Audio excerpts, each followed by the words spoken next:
ఛాతీ నొప్పి వచ్చినప్పుడు ఖచ్చితంగా హాస్పిటల్కి వెళ్ళాల్సి వస్తుంది. ఛాతీ నొప్పే కాదు, పొట్ట పై భాగంలో వచ్చిన నొప్పులకు కూడా మనం హాస్పిటల్కి వెళ్ళి ఫస్ట్ కన్ఫర్మ్ చేసుకోవాల్సి వస్తుంది.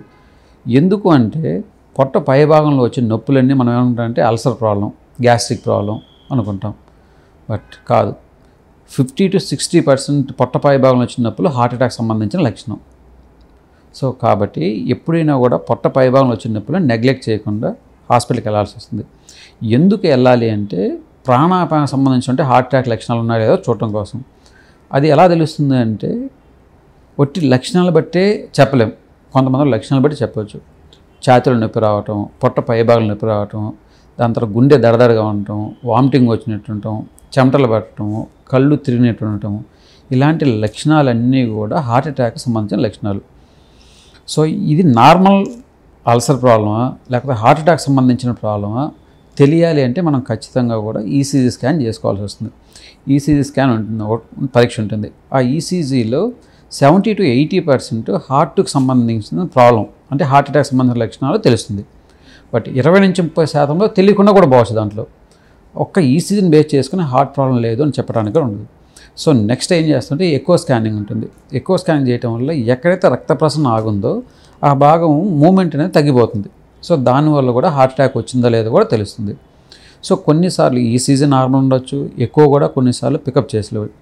అలాంటి పేషెంట్స్లో ఒక పరీక్ష, రక్త పరీక్ష చేస్తాం, ట్రాప్ టీ అని, ట్రాప్ ఐ అని.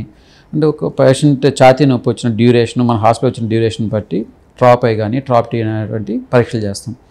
సో ఈ మూడింటిని, దాని తర్వాత హిస్టరీ, పేషెంట్ చెప్పిన హిస్టరీ, ఈ నాలుగుటిని కలుపుకొని పేషెంట్కి ఛాతీలో నొప్పి ఎందుకు వచ్చింది, అది ప్రమాదకరమా కాదా, ఒకవేళ ప్రమాదకరం అయితే ఎలాంటి అత్యవసర చికిత్స అందించాలి అనేది డిసైడ్ అవుతుంది. ఫర్ ఎగ్జాంపుల్ ఛాతీలో నొప్పి వచ్చింది, ఈసీజీ చేసాము, ఈసీజీలో ప్రాబ్లమ్స్ ఉన్నాయి, ఇది హార్ట్ అటాక్ సంబంధించిన లక్షణాలు. వెంటనే దానికి సంబంధించినటువంటి లోడింగ్ మెడికేషన్, క్లోపిడోగ్రాల్ అని, యాస్పిరిన్ అని, దాని తర్వాత లిపిడ్ ఏజెంట్స్ అవి ఇవ్వటం కానీ జరుగుతుంది. ఇది ఇచ్చిన తర్వాత నెక్స్ట్ ఈ హార్ట్ అటాక్ ఎందుకు వస్తుంది, రక్తనాళాల్లో బ్లాక్ అవ్వటం వల్ల.